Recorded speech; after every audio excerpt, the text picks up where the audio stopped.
Just get quiet for prayer and meditation, close your eyes. And today, I want us to do our grateful prayer. Thank you. Thank you, higher order of the universe.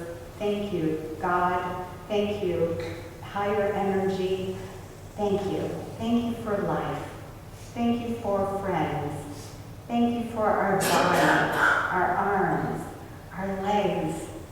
Thank you for food in abundance. They say if there's only one prayer that you do, and it's gratitude, that's enough.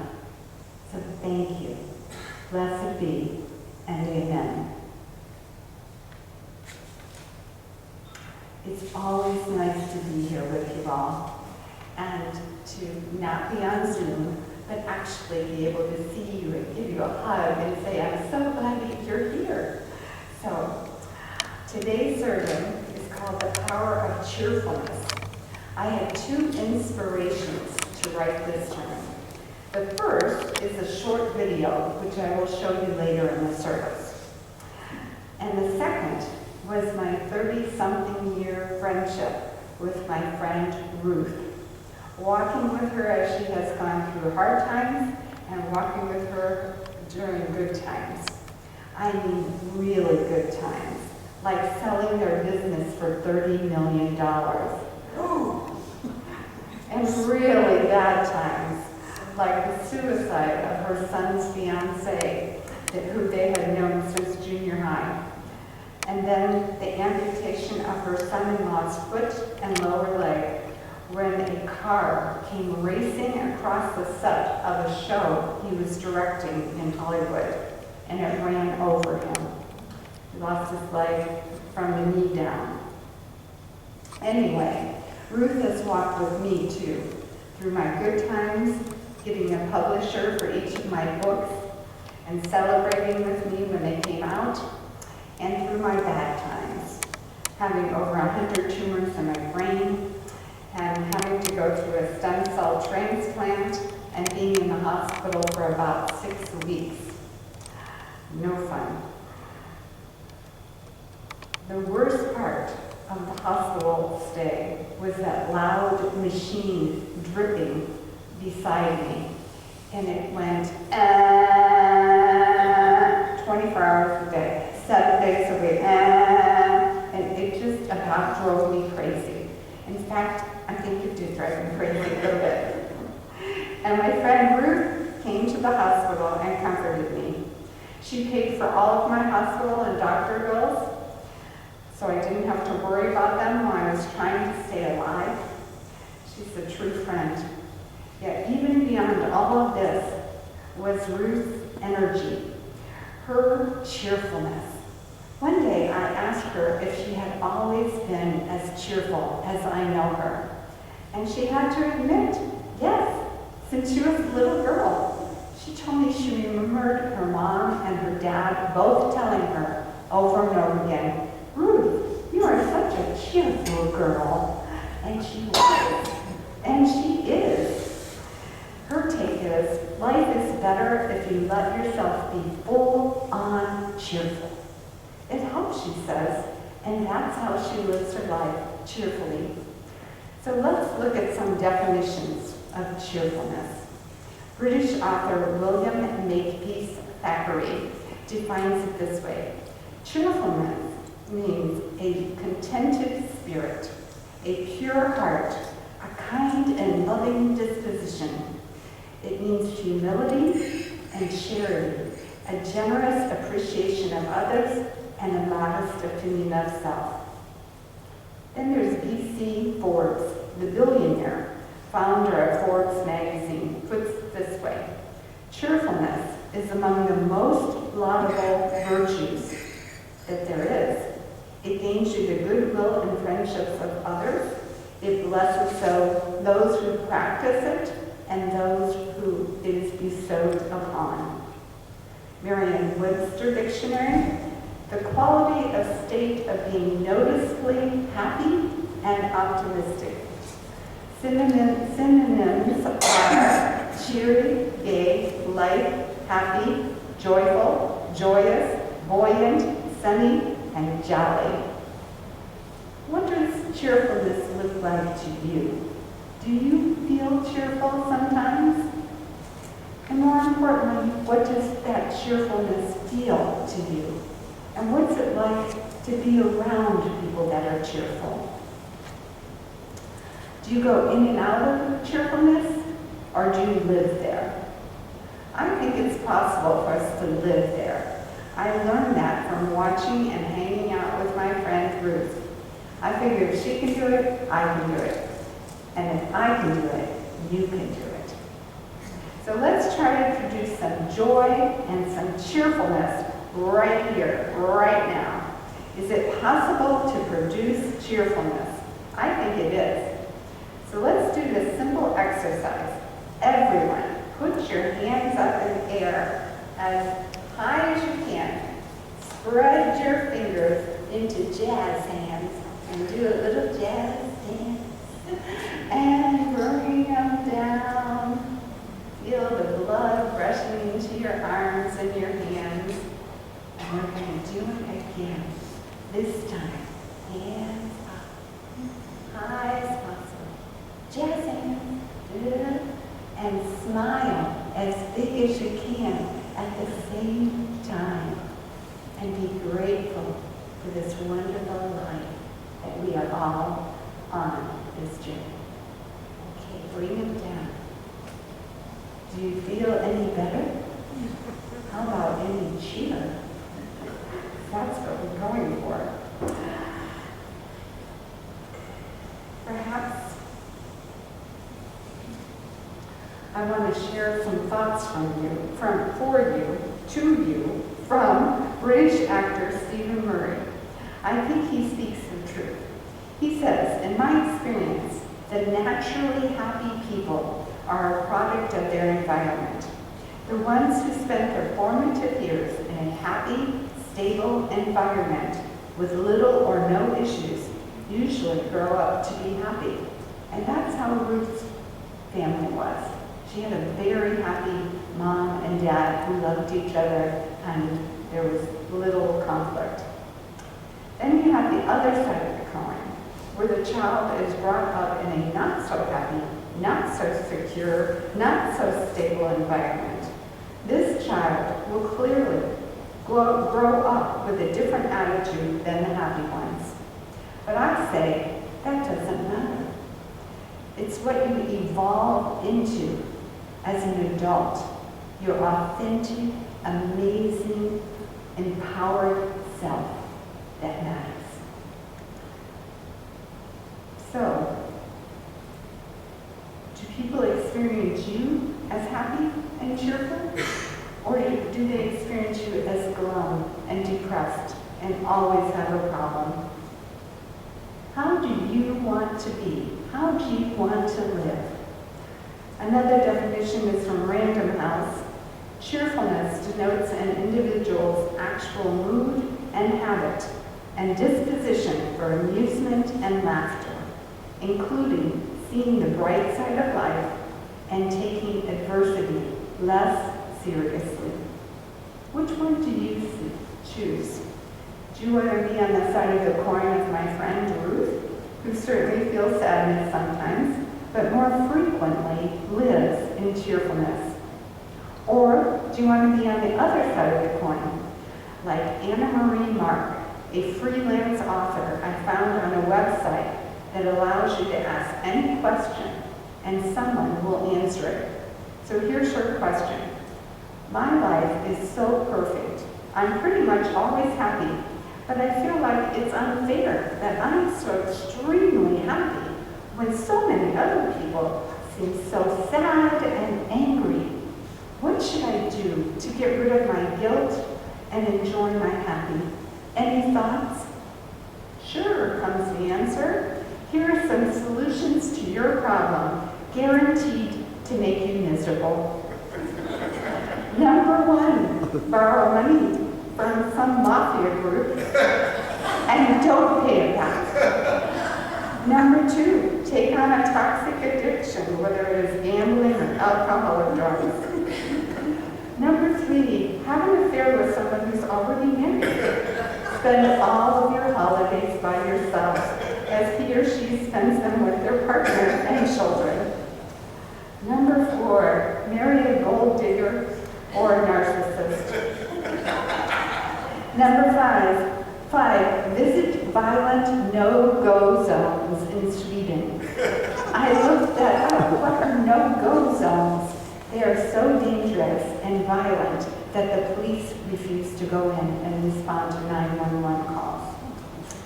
Number 6, eat only junk food and never exercise. Number 7, adopt this victim attitude.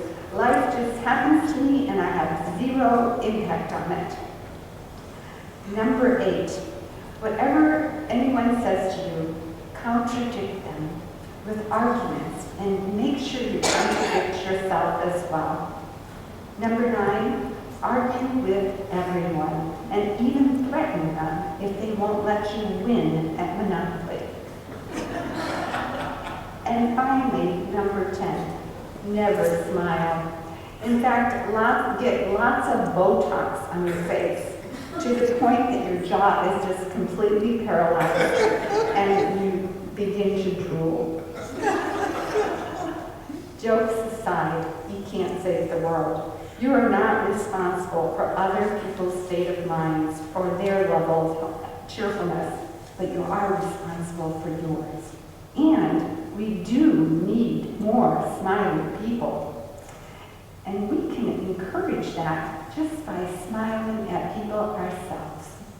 So join me in this encouragement to help people smile with your own smiles. It's just a little thing you can do to be part of the healing of the world. But if you weren't raised in a happy, conflict-free home, but instead in a home full of yelling, raging, and even violence, most likely you weren't taught how to be cheerful. You were taught how to survive, which makes me wonder, can we learn how to be cheerful as an adult despite of our history? So I looked it up on the internet, where all the answers are. And it seems we can indeed learn and develop cheerfulness. In fact, I found an article called How to Be Cheerful by Trudy Griffin, an LPC-MED. She has the same letters after her name that I do. So I thought, she's probably a therapist. And maybe this article is worth reading. And when I finished it, I thought, I think it's worth sharing with you. So here we go. Trudy opens with these thoughts. Cheerfulness is special because of how it affects others. It isn't just something that you feel on your own. It involves expressing positive feelings to those around you, emanating that cheerful energy. Acting cheerful, though, when you're really not happy, can actually produce the opposite effect around you. You may think you're great at faking emotions, but your body language and your facial expression and the energy that radiates from you gives you a way to reveal your true feelings. So let's not act like we're cheerful, but let's become authentically, really cheerful, happy people. Glad to be here on the planet. But how? First, Trudy suggests that we each have to become happy with ourselves. To spread cheer, it will be necessary for you to actually love your life and yourself. Do you love your life and yourself? This means finding and practicing activities that you're passionate about, that you really enjoy doing. What is that for you? For me, I love to jet ski. As a matter of fact, after church today, I'm going up to the canal house to spend some time on the water. I love to read. I like to hang out with like-minded people, and that's why I'm here. I love each one of you. And I love to travel. What about you? When have you been the most happy this past year? What were you doing, and with whom were you doing it? Were you outside in nature and watching a show of blooms coming Or are you watching a show at home on the television with a friend? Notice which conditions produce the most happiness and spend more time doing that. Before you know it, cheerfulness just might creep in and become a habit. A corollary to this is to become comfortable in your own skin. Becoming cheerful requires being comfortable with yourself, who you are. You are a unique person in all of the universe. Nobody has been exactly like you before, and nobody will be exactly like you in the future. You were born at this time, in this country, with your parents that you got, the siblings that you got, the coaches you got, the teachers you got, and nobody else has had your journey. You are unique and wonderful in the world. So, become cheerful with who you are. Let go of that perfection game, too, that we sometimes play. After all, perfection is a big lie. We were not designed to be perfect. In fact, quite the opposite. We were designed to be imperfect. And we're all quite good at it. Every last one of us. The next thing to do to get to cheerfulness is to accept your feelings, all of them, even the ones that are the opposite of cheerful. Let yourself feel what you feel without judgment and without beating yourself up. Nobody is cheerful all the time, and I personally would find that to be irritating. That's not the goal. The goal is to be cheerful more of the time. That's all. The next step to increase your cheer is to practice looking on the bright side, but retaining your honesty as well. Let yourself be who you are, exactly who you are and where you are. If something goes wrong, like you get fired from your job, feel the shock, feel the anger, feel the fear and the confusion, and then start wondering why this has happened to you. Why now, at this point in time? Maybe there's a better job waiting for you. Maybe there's a particular person you're supposed to meet in between jobs. Maybe you were done with that job already, and it was a blessing that you were let go with severance pay. Now you can take that trip you never had time or money to do. Next, connect how negative experiences in your past are still impacting you. Negative experiences can have lasting impacts on our brains and our ability to control emotions. I call these our ghost drivers. This includes traumatic events and long periods of depression. Past events like these can make it difficult to be cheerful. But this doesn't mean you are completely controlled by your past. The brain and the body have a certain plasticity to them. And that means we can relearn whatever we were taught. We can throw it out. I don't believe that anymore. Swish it away. I believe life is good. I believe my life is good. I believe in the wonder of the world. Over time, you can overcome experiences that made it hard to be cheerful. If there are events in your past you can't get over, however, I encourage you to see a therapist or other mental health professional. Don't be afraid to shop around for a therapist either if you find that the one you're going to is not really a good fit for you. I had one couple come to me after 17 years of therapy with a marriage counselor, and their relationship was horrible. When they walked in, they asked me, "Do you think we should change therapists?" I said, "I think you should sue your therapist and get all your money back." It wasn't effective. So if you are in therapy and not seeing any progress at all, change therapists. Ask your friends if they know a good therapist. It's always nice to get a recommendation from someone you know and trust. You might be surprised, too, at how many of your friends have been in therapy or are currently in therapy. So no shame. If you feel stuck, Just go. Next, keep a journal. Write down 3 things each day that went well in the day. I use a journal, and I call it my gratitude journal. Let yourself smile and relive those 3 good moments. Like for me, yesterday, my son Scott FaceTimed us so our 2-year-old grandson could say hi to us and tell us about his getting a cheeseburger for dinner. It rarely happens. And what happened was, my husband answered the phone, and my dear, sweet grandson opened with, "Where's Grandma?" Warms my heart, made me smile, and I got a little more cheerful, and definitely this went in my gratitude journal. And last but not least, stay healthy. Take care of yourself because your body is meant to carry you around for a long time. In fact, your whole lifetime.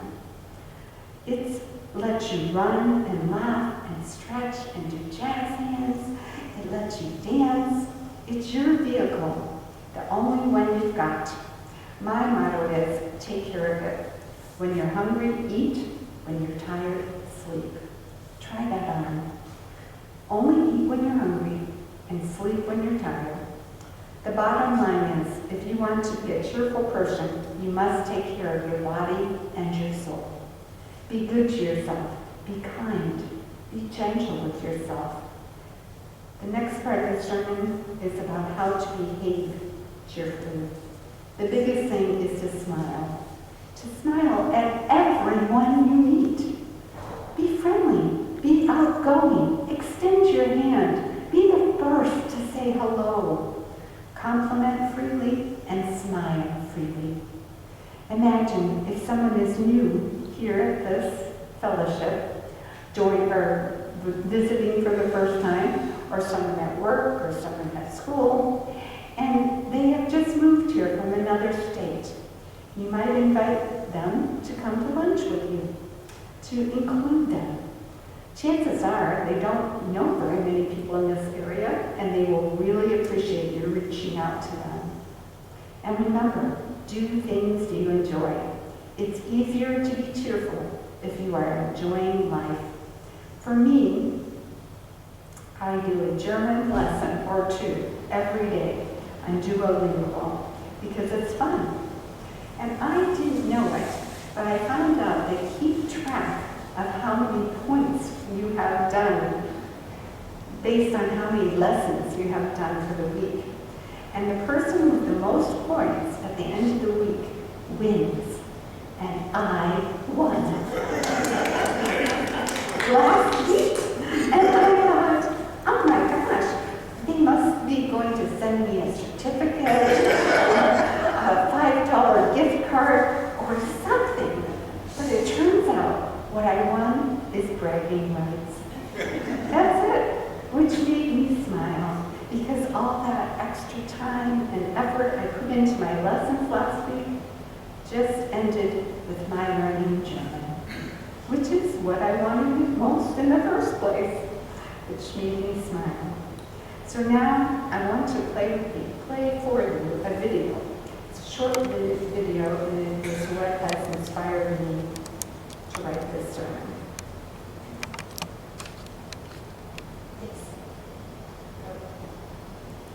Hopefully it will work. There is real evidence in quantum physics that we are underestimating the power of cheerful people. When I was first starting out in business, this is years ago, I really needed to get to the office badly, and my car died. So I started frantically calling around to see if I could find a place that would fix it cheaply, and I found this tiny little ad for a place called something like Balkan Auto Repair Garage Business, which looked a little sketchy, but they were the only ones willing to tow me in, so what could I do? And they sent this old guy to get me, about 90 years old, in a truck that I'm pretty sure was missing some important parts. And likewise, I think he was kind of new to tow trucks. So I pitched in to help him get the car hooked up. And in the process, my suit just got mangled and greasy. And between that and missing work, normally I would have been furious. But the old guy was just such a sunny character. He had this beautiful head of ice cream white hair and brilliant smile. And on the drive, he was trying to teach me some Albanian folk song, and he was dancing in his seat, and he just chilled me out. So we rolled into the garage, and 4 generations of his family go to work on it like an F1 pit crew. And meanwhile, the woman running the place, wow, she did not have a brilliant smile. What a pill. She was stern and suspicious, and she was looking me over like I was there to rob the place. But the old man had filled me with this kind of energy, so I tried like hell to get her to smile. And I told her every joke I knew, but her expression didn't budge. About the best I could get out of her was, "We close at noon." So anyway, they fixed the car and did a beautiful job. So very happily, I pulled out my checkbook to pay, and I looked around to see who to make it out to. And it was at that point that I realized there was a huge sign behind her that said, "No checks." And I stared into her humorless eyes, looking for some small sign of mercy. And just then, the old man walked in, carrying a little infant in his arms. And the baby and I locked eyes. And suddenly the baby goes, and he squeals in delight. And the old guy, suddenly very intense, goes, "He knows you from before, in the other life." And the woman behind the counter says, "Well, if he knows you, the check's okay."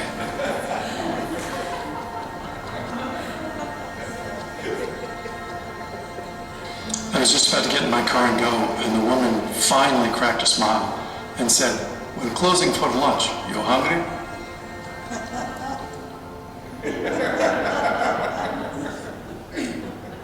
Do that with me. Yes. Okay, 1, 2, 3. Yes. And if you get somebody to smile at you this week, a grumpy person, angry person, just do this. Yes. And say, do it with me. Yes. Do it with a big smile on your face as well. Blessed be, and amen.